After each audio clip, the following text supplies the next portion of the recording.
आध्यात्मिक संस्कार चैनल पर आपका एक बार फिर से स्वागत है। ध्यान की श्रृंखला में आगे 3 वीडियो में हमने 3 चक्रों के विषय में चर्चा की, जिसमें पहला मूलाधार चक्र, दूसरा स्वादिष्टान चक्र और एक वीडियो में जाना कि ध्यान में प्रवेश क्यों नहीं होता। आज हम जानेंगे तीसरे चक्र के विषय में, जो है मणिपुर चक्र। मैं हर वीडियो के अंत में बताता हूँ कि चक्रों का ध्यान कैसे करना है। तो अगर किसी को कोई कठिनाई हो रही है ध्यान के विषय में तो कमेंट बॉक्स में बताएं या स्क्रीन पर दिए मेरे नंबर पर व्हाट्सएप मैसेज कर दें। पिछली वीडियो में हमने ये भी जाना कि विज्ञान भैरव तंत्र में कैसे भगवान शिव ने माँ पार्वती को उन 112 विधियों के विषय में बताया, जो सारी बातें 116 श्लोकों में समाहित है। तो चलिए, आज का विषय है हमारा मणिपुर चक्र, जो कि मुख्य 7 चक्रों में तीसरा है और स्वादिष्टान चक्र के ठीक ऊपर है। इस वीडियो में हम गहराई से जानेंगे कि मणिपुर चक्र को एक्टिव कैसे किया जाए और इस चक्र के देव और देवी कौन है। मणिपुर चक्र का स्थान ठीक नाभि के पास है और पूर्णतः अग्नि तत्व है, जो कि भूख, पोषण और महत्वाकांक्षाओं के साथ जुड़ा है। ये चक्र उस प्रकार चमक रहा है जैसे मूसलाधार बारिश के बादल। इस चक्र में 10 पंखुड़ियाँ होती है, जो ड से लेकर फ तक के बीज मंत्रों से गुंजित होती है। इसकी ध्वनियाँ हैं डम डम नम तम थम दम दम नम पम और फम। ध्यान रखिए, आखिरी उच्चारण फम नहीं है, वो है फम। ये सारे बीज मंत्र ब्लू कलर यानी नील कमल के रूप में प्रकाशित होते हैं। इस चक्र को ऊर्जान्वित सक्रिय करने के लिए हमें चक्र के बीच में जो त्रिकोण है, जिसमें विश्वनरा का निवास है, उनका ध्यान करना चाहिए। ये त्रिकोण उगते सूर्य की रोशनी की तरह दैदीप्यमान है। जो बीज मंत्र है अग्नि का, वो है रम। षट चक्र निरूपण के श्लोक 20 के अनुसार यह चक्र अग्नि के देवता से संबंधित है, जिनकी 4 बाहुएं हैं और वे मेषा की सवारी किए हुए हैं। ये चक्र रुद्र के साथ भी जुड़ा है, जो कि शिव का ही एक रूप है। यहाँ वे भस्म से लिपटे हुए हैं और आभूषणों से सुशोभित है। भूषा भरण इनके 3 नेत्र हैं और वे किसी की भी इच्छाओं को पूर्ण करते हैं और भय को हरते हैं। यहाँ उनके 2 हाथ में से एक हाथ से वरदान देते हैं और दूसरे हाथ से अभय वरदान देते हैं। वे सृष्टि के रचयिता और संहारक के रूप में यहाँ विराजमान है। अब श्लोक 21 इस चक्र की त्रिशक्ति को दर्शाता है, जो इस चक्र में वासित है। इस चक्र की शक्ति देवी है लाकिनी, जिनके 4 हाथ हैं, जो सर्वदा सदा अच्छा करती है और वे श्याम वर्ण है। लाकिनी शक्ति पीले वस्त्रों से सुशोभित रहती है। वे सर्वदा मन की मध्य अवस्था में रहती है, इंटॉक्सिकेटेड स्टेट ऑफ माइंड। इनके 3 मुख हैं। साधक जब मणिपुर चक्र का ध्यान करता है तो उसकी जिह्वा पर वाणी की देवी का वास हो जाता है। तो इस चक्र का सारांश ये है कि ये चक्र गहरे नीले रंग का है और इनकी 10 पंखुड़ियाँ हैं, जो डम डम नम तम थम दम धम नम पम और फम की ध्वनियों से गूंजती रहती है। और मणिपुर चक्र का बीज मंत्र, बीज ध्वनि है रम, जो कि अग्नि के देवता का भी बीज मंत्र है। इस चक्र में अग्निदेव मेष पर आरूढ़ है और इस चक्र के पुरुष देवता रुद्र और स्त्रीण शक्ति है लाकिनी शक्ति। अंत में हम इस चक्र के ध्यान की विधि जानेंगे। हमने देखा कि मूलाधार चक्र पूर्णतः लाल रंग का है, स्वादिष्टान चक्र पूर्णतः सिंदूरी यानी केसरी यानी ऑरेंज रंग का है और यहाँ मणिपुर चक्र बादलों के ब्लू रंग जैसा है। हमने देखा कि मूलाधार में ब्रह्मा का बाल रूप है, स्वादिष्टान में विष्णु का यौवन रूप है और यहाँ मणिपुर में शिव का ओल्ड रूप यानी बुढ़ा स्वरूप है। इन चक्रों के साथ जो ऊर्जा है, वे जैसे जैसे हम आरोहित यानी ऊपर की तरफ जाते हैं, वैसे वैसे सूक्ष्म होती जाती है। याद रखें, आयुर्वेद के अनुसार मनुष्य में 3 दोषा होते हैं, जो है वाता, कफा और पित्ता। तो मणिपुर चक्र हमारे शरीर में पित्ता का संचालन करता है, मूलाधार चक्र वाता को संचालित करता है और स्वादिष्टान चक्र कफा को संचालित करता है।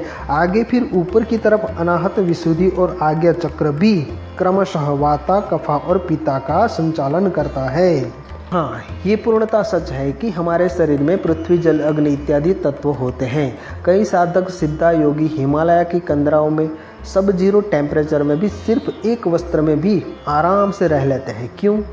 क्योंकि वे मणिपुर चक्र को ऊर्जान्वित कर चुके होते हैं और अग्नि तत्व पर पूरा कंट्रोल होता है। वे जितना चाहें उस हिसाब से अग्नि तत्व को कम या ज़्यादा कर सकते हैं। जैसे हमने दुर्गा सप्तशती और कुंडलिनी जागरण में समझा कि 3 गुण तमस, रजस और सत्व, तो यहाँ मणिपुर चक्र भी इन 3 गुणों को कंट्रोल करता है। यहाँ ऊर्जा शक्ति लाकिनी के 3 मुख दर्शाए गए हैं जो इस बात को निर्देशित करते हैं, और चेतना के 3 स्तर भी यहाँ पर ही कंट्रोल होते हैं, जैसे निद्रा, जागृति और स्वप्नावस्था। जब आप मणिपुर चक्र का ध्यान करते हैं तो आप मूलतः अपनी निद्रा पर पूरी तरह से कंट्रोल पा सकते हो। ठीक है, तो आप अपनी भूख पर प्रभुत्व पा लेते हैं। आप बहुत कम मात्रा में भोजन लेकर भी पूर्ण ऊर्जा पा सकते हो। बहुत सारी बीमारियां यानी 95% बीमारियां ख़त्म हो जाती है अगर आप मणिपुर चक्र पर ध्यान करते हो, क्योंकि अगर आपका मणिपुर चक्र और उसकी ऊर्जा शक्ति बैलेंस्ड है तो आप एक डिवाइन शरीर को पा लेते हैं। हमारे शरीर में सबसे महत्वपूर्ण चक्र अगर कोई है तो वह है मणिपुर चक्र। एक अद्भुत क्रिया को भी अगर मणिपुरा चक्र के ध्यान के साथ जोड़ लें तो अद्भुत चमत्कारिक परिणाम देख सकते हैं, और वो क्रिया है भस्त्रिका क्रिया। हम बहुत आभारी हैं बाबा रामदेव जी के, जिन्होंने पूरे संसार को कपालभाति योग क्रिया दी और सिखाई। आपको अब एक ऐसी बात बता रहा हूँ जो शायद बहुतों को पता ना हो। क्या आप जानते हैं एक सामान्य मनुष्य की श्वसन क्रिया में और एक योगी की श्वसन क्रिया में क्या अंतर होता है? तो सामान्य मनुष्य जब श्वास लेता है तो श्वास फेफड़ों में भरता है, छाती फूल जाती है, जबकि एक योगी श्वास को अपने पेट में भरते हैं। आप एक छोटे नवजात बालक को देखो, वो सोया हुआ हो तब देखो, जब वो सांस लेता है तो उसका पेट का भाग ऊपर नीचे होता है, ना कि छाती का। तभी तो कईयों ने कहा है कि बालक बन जाओ। तो कपालभाति एक ऐसी क्रिया है जिसमें पेट से सांस को ताकत से बाहर फेंकना है। ये जान लो कि सारी योगिक क्रियाएं श्वास को बाहर फेंकने से ही शुरू की जाती है, चाहे कोई भी प्राणायाम हो। ठीक है, मैंने कहा कि ताकत से सांस को पेट से बाहर फेंकना है, इसका मतलब कि थोड़ी ताकत लगानी है, बहुत ज़्यादा नहीं। देखिए, किसी भी चक्र का बीज मंत्र, उसकी ध्वनि, उच्चारण जब आप करते हैं तो वहाँ तक जुड़ाव, उस खास जगह पर मानसिक जुड़ाव हो जाना चाहिए। ये आगे कुछ दिन के अभ्यास के बाद तब पता चलेगा, जैसे आपके उच्चारण की ध्वनि और उस चक्र की ऊर्जा की ध्वनि एक जैसा होने की अनुभूति हो। जब तक ये नहीं होता तब तक सब व्यर्थ है। तो इसके लिए पूर्ण ध्यान, पूर्ण चेतना को उस खास जगह पर स्थिर करना है, अपने भीतरी कान को भी उस जगह पर स्थिर करना है। तो मणिपुर चक्र का ध्यान कैसे करना है, कैसे ऊर्जान्वित करना है, ये भी जान लेते हैं। सबसे पहले थोड़ी अंगड़ाइयाँ लें, डांस करें या उछल कूद कर लें। अब आराम से बैठ जाएं। दोनों हाथों की हथेलियों को आसमान की तरफ रख के अनामिका और अंगूठे को एक दूसरे से मिला लें और दोनों हाथ दोनों घुटनों पर टिका दें। सर को हल्का सा आसमान की तरफ उठा लें और रीढ़ को सीधी रखें। अब प्रगाढ़ संकल्प लें, जैसे मैंने पिछले वीडियो में पार्ट 1 में बताया था। अब जितना हो सके मणिपुर चक्र की पंखुड़ियों की ध्वनि के बीज मंत्र का उच्चारण करें। नाद नाभि से आना चाहिए।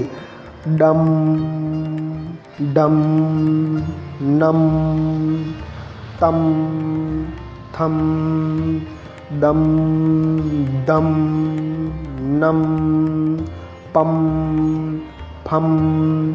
कुछ देर उच्चारण करते रहें। अब कुछ देर कपालभाति करें, श्वास बार बार बाहर छोड़ें।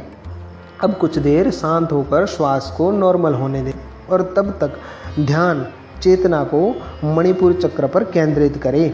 अब मणिपुर चक्र के बीज मंत्र रम का नाद करें। 5-7 मिनट नाद करते रहें, रम रम रम रम।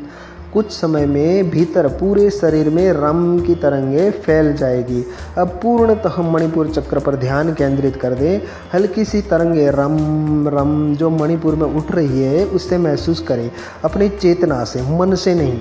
अब भीतर भाव करें कि मणिपुर चक्र ऊर्जान्वित हो रहा है, ऊर्जा से भर रहा है, रम नाद से गूंज रहा है, पंखुड़ियों से भी नाद गूंज रहा है। भाव करें और ध्यान को वहाँ केंद्रित करें। कम से कम 20 मिनट ऐसा करें और फिर उसी अवस्था में ध्यान लीन हो जाए। जब भी ध्यान से बाहर आए, सचेत हो, तब आंखें एकदम से ना खोलें, धीरे धीरे आंखें खोलें। अगर शरीर में किसी भी जगह भारीपन या जकड़न जैसा लगे तो फिर से आंखें बंद करें और ध्यान को उस जगह पर भीतर से ले जाएं, बाहर से नहीं, भीतर से। और भाव करें कि उस जगह संग्रहित अतिरिक्त ऊर्जा पूरे शरीर में फैल जाए। 2-3 बार ऐसा भाव करने के बाद अब भाव करें कि ऊर्जा पूरे शरीर में फैल रही है। दोहराते रहें। फिर आंखें खोलें। फिर दोनों हाथ जोड़कर ब्रह्मांडीय ऊर्जा परमात्मा परमपिता का आभार व्यक्त करें। आशा करता हूँ आपको वीडियो और बातें अच्छी लगी होगी और ध्यान क्रिया में सहायक भी होगी। तो हमारे चैनल को सब्सक्राइब और वीडियो को शेयर जरूर करें। सबके प्रति कल्याण की भावना रखें। इस भावना से वीडियो ज़्यादा से ज़्यादा शेयर करें। आगे ध्यान की सीरीज में हम जानेंगे अनाहत चक्र।